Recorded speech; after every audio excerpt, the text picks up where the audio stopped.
E aí, disciplina é bom mesmo? Se você está com a sua Bíblia, abre ela em Hebreus, capítulo 12. Eu vou ler um trecho, e esse trecho ele começa a responder para a gente essa pergunta. Eu vou ler com você, e a gente vai ler comentando esse trecho, do versículo 5 até o versículo 11. Já pegou a Bíblia?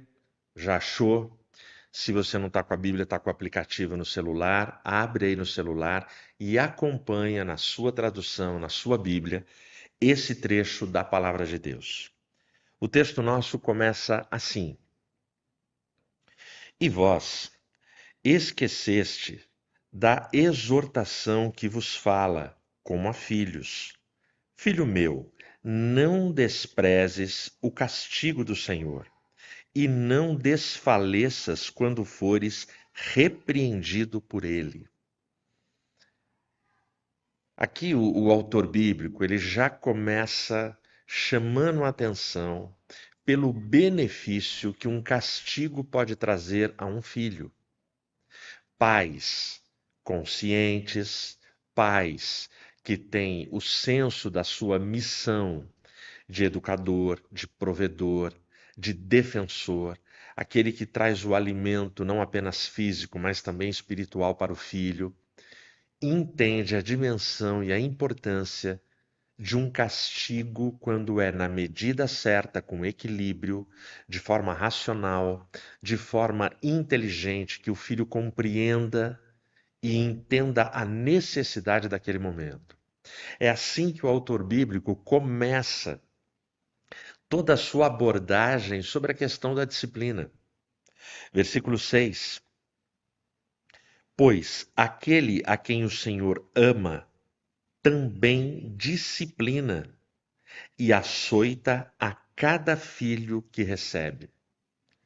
Aqui o autor dá um passinho a mais. Aquele que Deus ama, ele disciplina. O pai que ama disciplina o filho amado.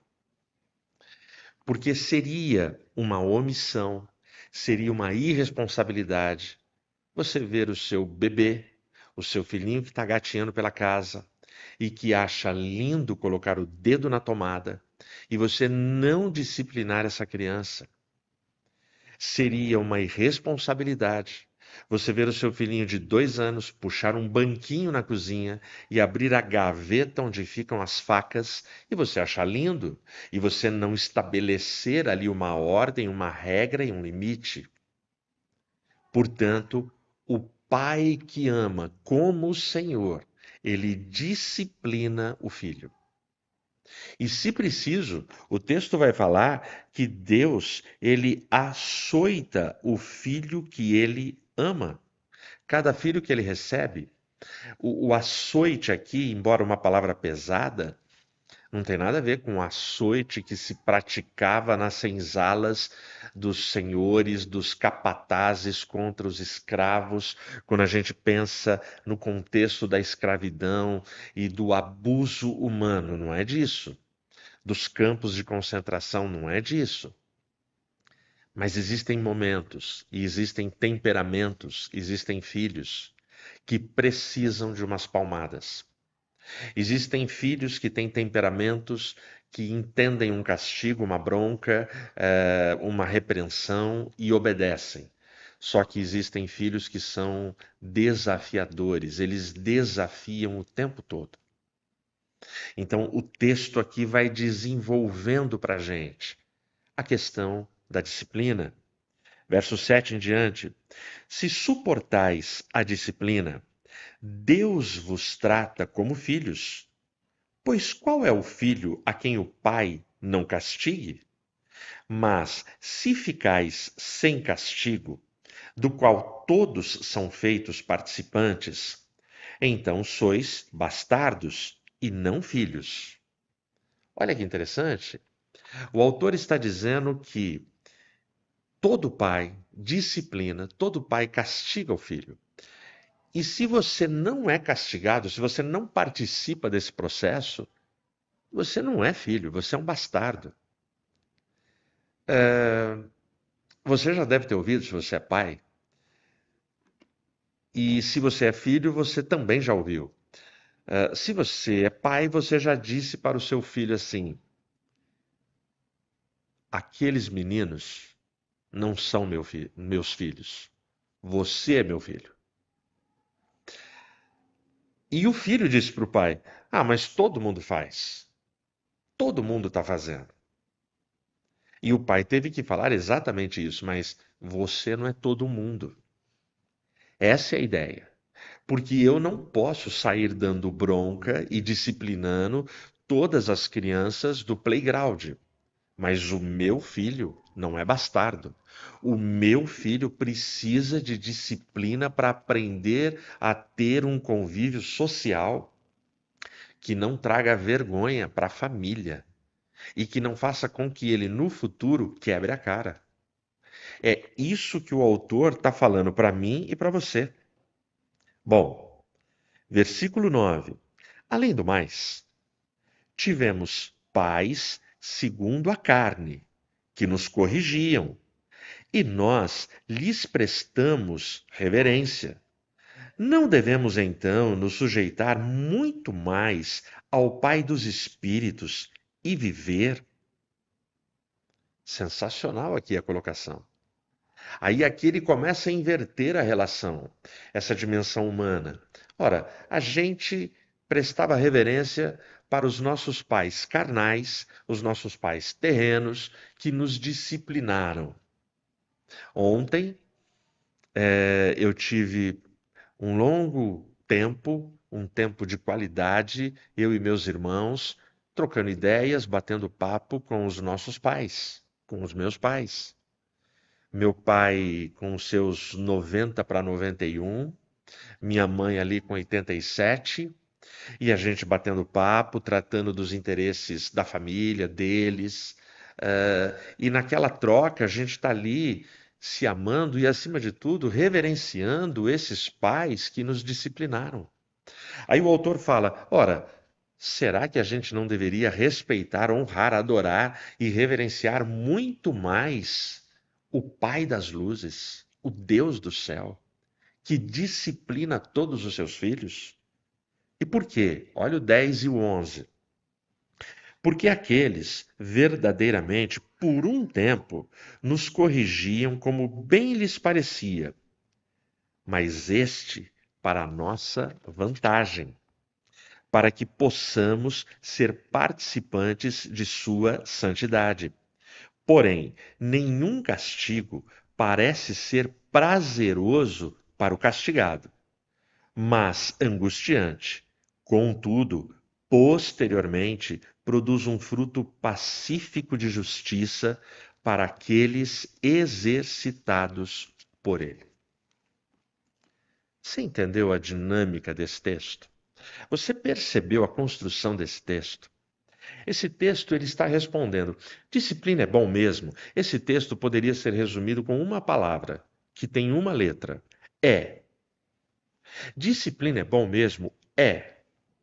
O texto termina dizendo que, ora, esses pais terrenos, eles nos corrigiam por um tempo limitado, por um curto espaço de tempo. É a nossa infância, a nossa adolescência, juventude, aí ficamos adultos, a gente sai de casa, a gente forma família. Os pais perdem essa posição de nos disciplinar, porque agora a gente está constituindo família, mas nós não perdemos o dever de respeitá-los, de honrá-los, de reverenciá-los. Porém, agora é a nossa vida, as nossas escolhas. E o que ele está dizendo? Olha, aqueles, ou seja, os pais terrenos, corrigiam por um tempo, mas o Pai eterno, ele corrige, disciplina vocês a vida inteira, para que vocês sejam participantes de uma realidade superior, de uma realidade que é o céu. E ele termina dizendo e admitindo, isso é muito legal na Bíblia, aqueles que são disciplinados, aqueles que são os castigados, eles sofrem, eles ficam angustiados. É angustiante uma disciplina, uma dor, um sofrimento. Porém, posteriormente, ou seja, mais tarde, todos que foram exercitados na disciplina, eles vão perceber o benefício ou os benefícios da disciplina pela qual passaram. Quando eu olho para trás, eu reconheço que muitas disciplinas que os meus pais impuseram na minha vida foram benéficas. Na época, eu não concordava. Na época, como todo adolescente ou como toda criança, eu ficava bravo, emburrado. Ah, qual é a deles? Eles não entendem nada da vida.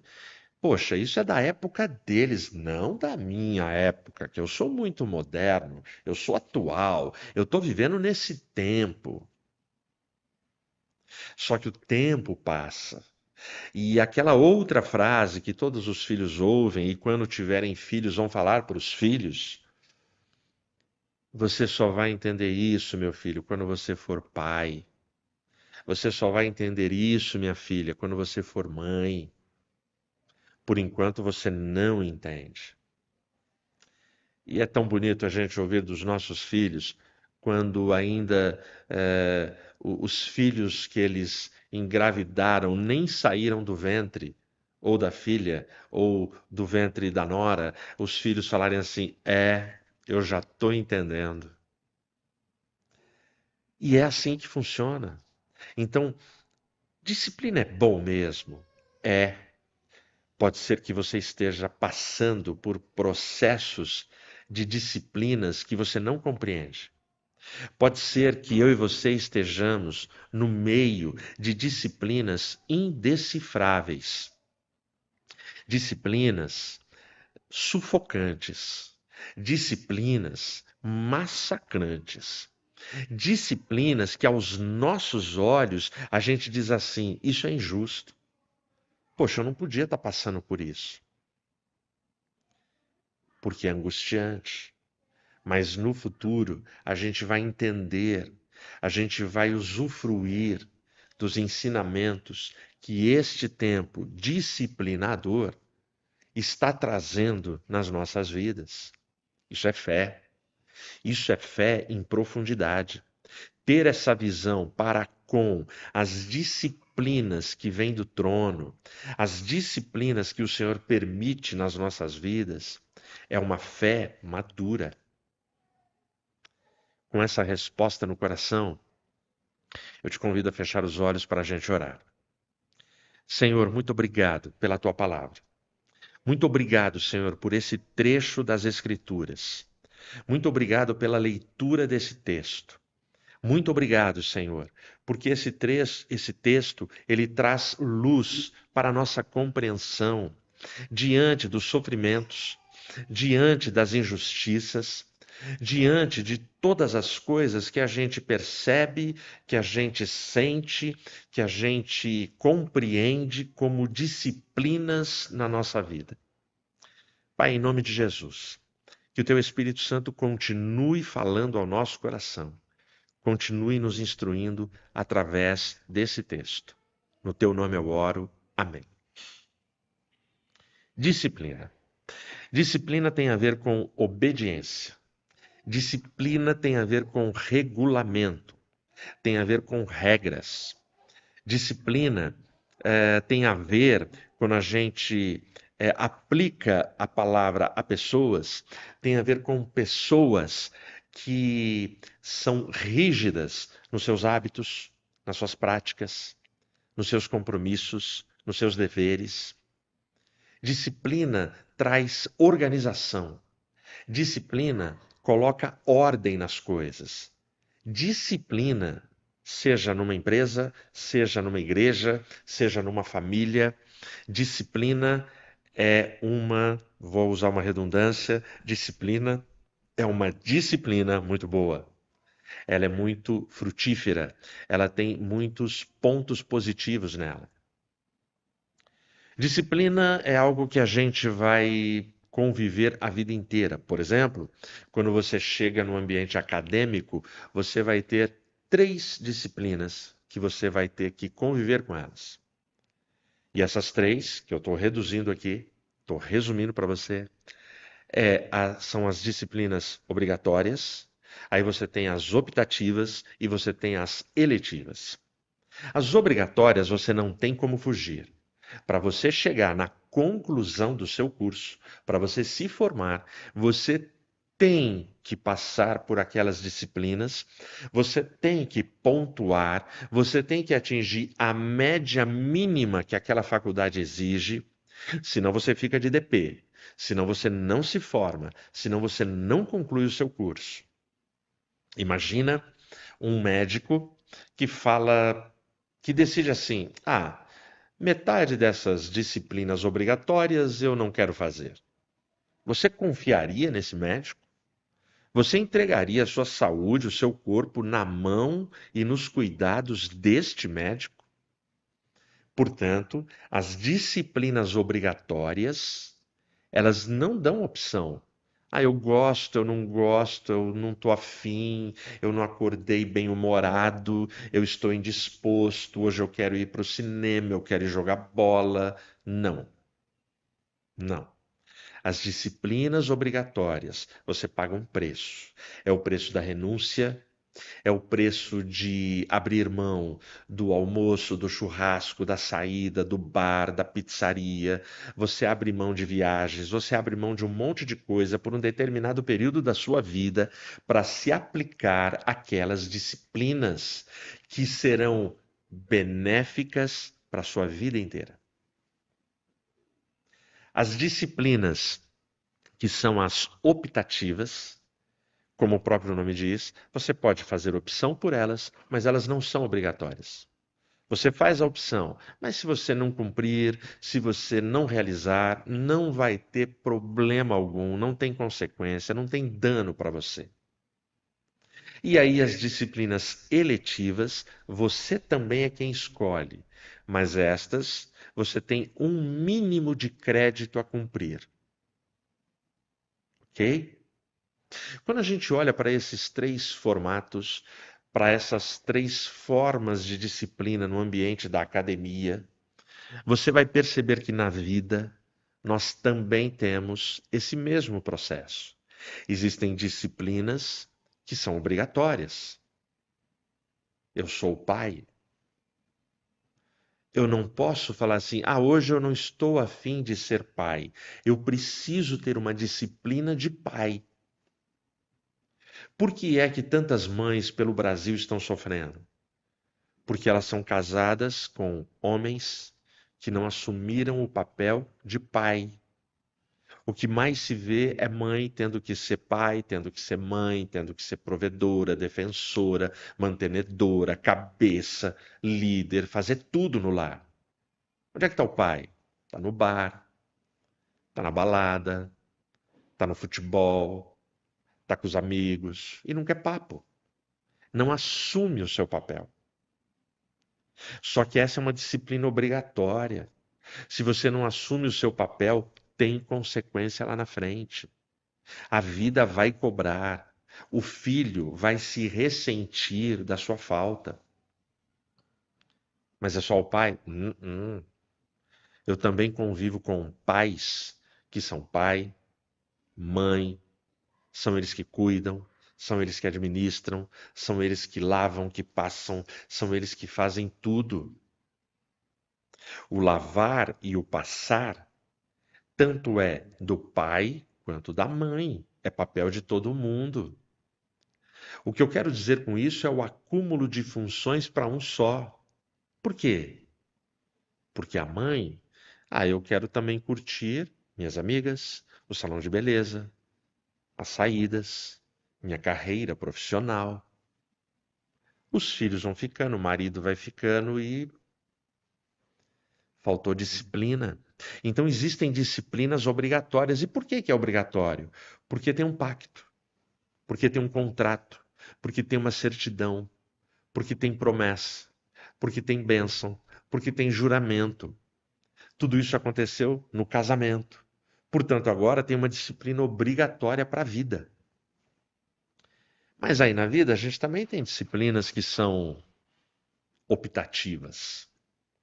Eu posso falar assim, eu quero me disciplinar para assistir uma série na Netflix. É uma opção. Se eu não assistir aqueles 20 episódios, porque para assistir 20 episódios de uma série, você tem que ter disciplina. Você tem que separar tempo, horário, espaço, local. Mas se você não cumprir, não acontece nada. No máximo, os amigos vão perguntar: e aí, assistiu? Ah, puxa vida, que pena, não dá pra gente conversar sobre o assunto, mas não vai mudar uma vírgula na tua vida. Você não vai ser melhor nem pior, você não perde a salvação, nada. Não tem consequência, é optativo. Aí tem as disciplinas eletivas, exemplo, academia, é eletivo. Você não é obrigado a ir todo dia, mas um mínimo você está pagando, você precisa fazer. Que aí é prejuízo. Aí é muito prejuízo. E tem a ver com a tua saúde, tem a ver com um monte de coisa. Então, na vida, a gente passa por todos esses processos. E disciplina está ali o tempo todo. Está ali o tempo todo. É nesse ponto que surgem perguntas. Mas, Pastor Ed, eu tenho mesmo que ser disciplinado? Vale a pena eu exercer disciplina no meio de uma sociedade indisciplinada? Eu tenho que dar um testemunho e exemplo de disciplinados se eu convivo com indisciplinados. Na maioria das pessoas que me cercam, tá todo mundo se dando bem, não tá nem aí, leva a vida de qualquer jeito. Será que eu não vou ser taxado de bobo, de tonto? Disciplina é bom mesmo? Eu diria para você que até agora o texto e tudo que eu te falei é bem leve. Mas para responder essas perguntas, eu deixei um versículo para o final. Um versículo que eu não li, que é o versículo que abre este bloco de Hebreus. Só que a abertura desse bloco para falar de disciplina, porque tudo que eu li sobre disciplina de 5 a 11 é a elaboração da resposta para o primeiro verso. Só que o primeiro verso, ele vai na veia, ele é pesado. E eu vou ler ele agora para você. Se você está com a sua Bíblia, acompanha aí. É o capítulo 12 e é o versículo 4 que abre esse bloco. Olha o que diz o versículo 4. Vós ainda não resistis até o sangue, lutando contra o pecado. Esse versículo de Hebreus, ele sempre me provocou, me instigou e mexeu comigo. O autor, ele nos desafia. Ele fala: vocês ainda não resistiram até o sangue, lutando contra o pecado. Nesse versículo, o autor, ele personifica o pecado como sendo uma pessoa. Ou seja, eu luto contra uma pessoa. Como é que ele personifica? É como se eu estivesse num ringue lutando contra o pecado. E ele diz: vocês ainda não resistiram até o sangue. Ou seja, é mais do que lutar. Você vai lutar a vida inteira. E você precisa resistir até o sangue. O autor empresta essa metáfora, como outras que ele coloca neste capítulo e no 11, da corrida dos corredores no estádio. Ele empresta dos jogos gregos nacionais. Ele traz a ideia do pugilista. Já viu aquelas lutas de pugilistas onde um vai socando o outro até que um fica com a cara ensanguentada? Quando não tem mais de onde cheirar sangue, até que o juiz, com muita misericórdia, vai lá e ordena que se encerre a luta e declara o outro vencedor. Então, o autor de Hebreus, ele está dizendo que o nosso grande adversário é o pecado. E este pecado ele personifica num lutador. E ele está dizendo: e aí, vocês vão lutar ou não vão lutar contra o pecado? E a arma principal que ele oferece para a gente é: se você não tiver uma vida disciplinada nas suas práticas espirituais, nas suas práticas devocionais, no respeito para com a sua família, na obediência a todas as regras que são colocadas para que a gente viva bem, se você não respeitar os seus limites, você se torna, ao invés de um disciplinado, um indisciplinado, que é a mesma coisa que um rebelde. E rebeldia na Bíblia é pior que o pecado de idolatria. É assim que a Bíblia define. Então, ele vai dizer: esta luta contra o pecado é uma luta sangrenta. Porque o inferno, o diabo e os seus demônios, eles vão lutar contra você, contra a sua família, contra a sua casa, contra mim, contra minha família, contra minha casa, contra a igreja, contra todo ser humano, a vida inteira. E eles vão lutar sem se cansar. Por isso, o autor de Hebreus, ele usa a expressão: vocês ainda não resistiram até o sangue. Porque a gente até luta. A gente tem fases que a gente luta. A gente tem fases que a gente acorda espiritualmente animado. E a gente fala: não, hoje ninguém ganha de mim. Hoje eu vou transpor montanhas, saltar muralhas, andar sobre as águas, porque hoje eu estou espiritual. Mas tem dias que a gente acorda: meu Deus, hoje eu estou fraco. Hoje eu estou pior que os fariseus, que os publicanos. Estou pior que o pessoal da zona do Meretrício. Eu estou assim, largado. Só que o inferno sabe o seu ponto fraco, o meu ponto fraco, sabe o dia que nós estamos com a guarda baixada e é nessa hora que ele bate. É nessa hora que eles vêm em cima da gente. É nessa hora que eles querem nos derrubar. E é por isso que o autor fala: vocês não resistiram até o sangue. Você tem que resistir. É mais do que lutar, é resistir. Quem assistiu o Capitão América 1, eu acho que é Capitão América, se não for, me corrige, Mary. Quando o. Como é que é o nome do Capitão América sem ser Capitão América? O Steve Rogers, ele ainda não é Capitão América, ele é aquele cara magrinho. Tem uma luta muito engraçada, que o cara bate nele e ele levanta, bate e ele levanta, bate e ele levanta. E ele fala assim, o cara fala: pô, você não vai parar? Ele fala: eu ficaria aqui o dia inteiro. É no 1, não é? É sensacional essa cena. Ele vai ficar o dia inteiro apanhando. Ele não vai conseguir lutar contra aquele cara fortão.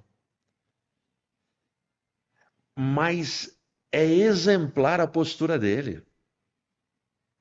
Presta atenção no que eu vou te falar. As pessoas que vencem são as pessoas que não desistem. Toda pessoa que venceu na vida apanhou muito na vida. Ela apanhou, caiu, levantou, apanhou, caiu, levantou, caiu, levantou, caiu, levantou, sei lá quantas vezes, mas ela não desistiu. Entendeu? Portanto, o autor aos Hebreus está falando: vocês ainda não resistiram até o sangue. Essa expressão é: vocês precisam lutar uma vida inteira. Vocês não vão parar de lutar se quiserem vencer. Vocês precisam lutar até o sangue. E ele explica por quê. É na luta contra o pecado. Nós estamos num mundo caído, num mundo de pecadores, num mundo de pecado, num mundo atolado em pecado. E é contra o pecado que eu luto. Então, se eu luto contra o pecado, o texto me deu. Ed, você precisa de disciplina. E a disciplina espiritual tem a ver com obediência, tem a ver com vida devocional. Não dá para você lembrar da oração só no desespero. Não dá para você lembrar do jejum somente na calamidade. Estabelece uma rotina para você. A IAP do Parque, toda quarta-feira nós temos jejuado e incentivado todo mundo desde que começou a pandemia. Na minha casa isso não cessou. E eu sei da casa de muitos irmãos que não cessou. Sei de muitos amigos e irmãos de longe que jejuam com a gente toda quarta. Jejum. Os tempos são trabalhosos, os tempos são difíceis e se tornam mais difíceis a cada dia. Então não pode faltar na tua vida devocional a disciplina do jejum, a disciplina da leitura bíblica, a disciplina da oração, a disciplina da comunhão. Parece que comunhão é mais fácil, mas quantas famílias que no café, no almoço, no jantar, em todas as refeições, é cada um com um prato na mão num canto. É o filho que come no quarto, o pai que come na sala assistindo seu futebol, a mãe sozinha na cozinha, cada um num canto, num horário, num tempo diferente, panelas com comidas frias, pratos sendo aquecidos no micro-ondas.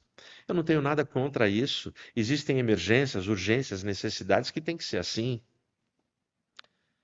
Poxa, mas a gente podia ter um pouquinho de zelo, a gente podia ter um pouquinho de vigilância para com a nossa casa e família e estabelecermos pelo menos uma refeição a gente precisa fazer junto.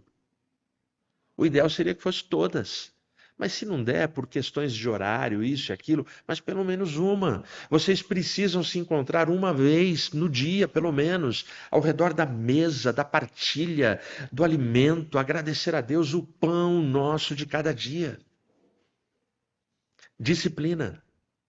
Porque nós ainda não resistimos até o sangue na luta contra o pecado. E quantos cristãos estão perdendo a luta para o pecado? E aqui eu já estabeleço uma pergunta. Os cristãos estão vencendo a luta contra o pecado? A resposta que eu vou te oferecer é triste. Eu diria que os cristãos da modernidade, do tempo atual, não todos, mas uma grande maioria, nem sequer lutam contra o pecado. Por quê? Porque o mundanismo, a relativização e a acomodação sufocaram a compreensão e o entendimento do que é pecado. E os cristãos atuais estão muito bem adaptados ao pecado, conformados ao pecado. Ah, é assim mesmo, é desse jeito. Tá bom assim, tá na medida. Eu não preciso fazer mais que isso. Se eu for uma vez no templo, tá bom. Eu não preciso ofertar, eu não preciso ajudar, eu não preciso comungar. Ceia, para quê? 3, 4 no ano? Uma, tá bom. Você está entendendo? Então, os cristãos da atualidade, eles nem têm mais a prática da luta, eles estão acomodados, eles não se incomodam, eles não se sentem ameaçados nem atacados, eles estão deitados em berço esplêndido, eles se sentem seguros nesse mundo caído, nesse mundo ameaçador, nesse mundo que nos ataca. Vocês ainda não resistiram até o sangue na luta contra o pecado. O trágico desse comportamento recheado de indiferença é que quando os ataques chegam, esses cristãos correm desesperados, sem direção e sem saber o que fazer, porque não treinaram, porque não se equiparam, porque não se disciplinaram nas disciplinas espirituais e para a batalha espiritual de todo dia nesse mundo. A outra pergunta que eu faço é: qual vitória os cristãos estão buscando? A daqui, não a de lá. A da terra, não a do céu. E isso tem muito a ver com a pergunta anterior que eu acabei de fazer. Os cristãos estão dedicados e disciplinados para vencerem aqui. Mais e mais cristãos estão envolvidos em atividades seculares, investimentos seculares, estudos e treinamentos seculares, porque eles precisam escalar em toda a montanha, a graduação social.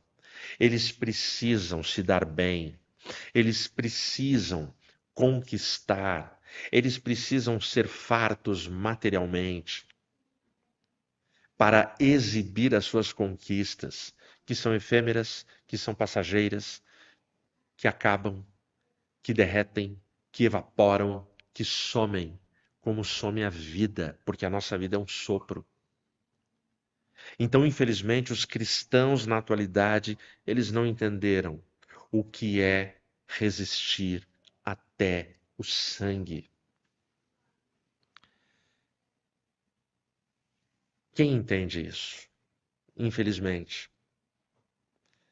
todos aqueles, incluindo você, incluindo a mim, todos aqueles que se veem envolvidos em grandes desafios, em grandes provações. É no meio da luta, do sofrimento e da dor que a gente fala, bom, deu, né? Chega, tá bom, até aqui, ok. E você pensa que é só aquilo. Mas Deus vai testando, Deus vai testando, Deus vai testando, por causa do texto que a gente leu no começo. Deus é como um pai que disciplina, que castiga o filho que ama, porque a gente tem que passar por essas provas. E a gente não tem respostas, a gente não sabe até quando vai a prova, a gente não sabe se a gente dá conta da prova, a gente não sabe se a gente vai conseguir vencer a prova. O detalhe é, o autor da prova, o autor da vida, o que permite, ele está junto com a gente. Ele vai junto com a gente e ele nos garante nessa prova. Ele é o Pai nosso, ele é o que provê o pão de cada dia, ele é o que nos sustenta cada dia. Para terminar, o exemplo máximo de resistência até o sangue foi deixado para mim e para você por Jesus Cristo. Jesus é aquele que tem o ministério dele, tem a vida dele todinha baseado em comportamentos, em testemunho que escancaram uma vida disciplinada. O texto bíblico vai dizer que ele foi obediente até a morte e morte de cruz. Ou seja, a disciplina seguiu a Jesus até o último suspiro. Até o último suspiro, Jesus ele não abandona a sua missão. Ele vai para a cruz disciplinadamente, obedientemente. A estratégia era: eu vou cumprir a regra, eu vou cumprir a missão.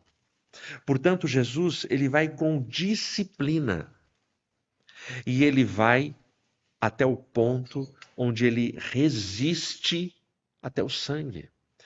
Todo o seu sangue é derramado. Lembra? O sangue de Jesus já começa a se misturar com as gotas do seu suor na oração no jardim do Getsêmani. A angústia de Jesus era incrível. Você lembra que Jesus, assim como eu e você, quando a gente não está suportando a prova e a disciplina que Deus permite, Jesus também, Pai, se possível, passa de mim esse cálice. Portanto, não é feio, não é pecado você pedir socorro e falar: Deus, eu não estou aguentando, eu não estou suportando essa disciplina. Mas confia em Deus e segue, vai até o fim. Então Jesus ele vai, ele resiste até o ponto do sangue. Eu sei que tem gente sangrando. Eu sei que tem irmãos que estão sangrando. Eu sei que tem amigos nossos que estão sangrando. Eu sei que tem gente que nem é da nossa igreja agora assistindo a esse culto e esta palavra que está sangrando. E o texto diz: vocês não resistiram até o sangue. Então resista. Porque o exemplo máximo, Jesus, resistiu até o sangue. O texto nos evangelhos diz que a audiência, os soldados romanos, os judeus, os inimigos da cruz zombaram, escarneceram, cuspiram em Jesus. O inferno zombou. Todos os adversários da cruz e de Cristo achavam e zombavam de que ele tinha sido derrotado. Mas não se esqueça, quando ele estava na cruz, tinha dois caras do lado também resistindo até o sangue, dois ladrões. Mas um se arrependeu. E um mesmo quando resistiu até o sangue, teve humildade para se render a Cristo e pedir salvação e recebeu salvação. E o nosso exemplo máximo de resistência até o sangue morreu. O mundo zombou. Mas ele ressuscitou ao terceiro dia, vitorioso, para não mais morrer. Para terminar, não se esqueça. No Apocalipse, existem promessas que são prometidas para a Igreja de Cristo.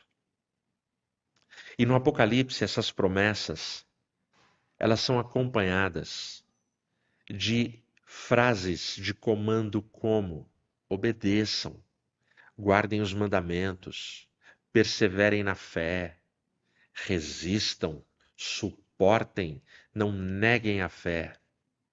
Por quê? Porque as promessas no Apocalipse, elas são destinadas aos vencedores, aquele que vencer. As promessas no Apocalipse não são para perdedores.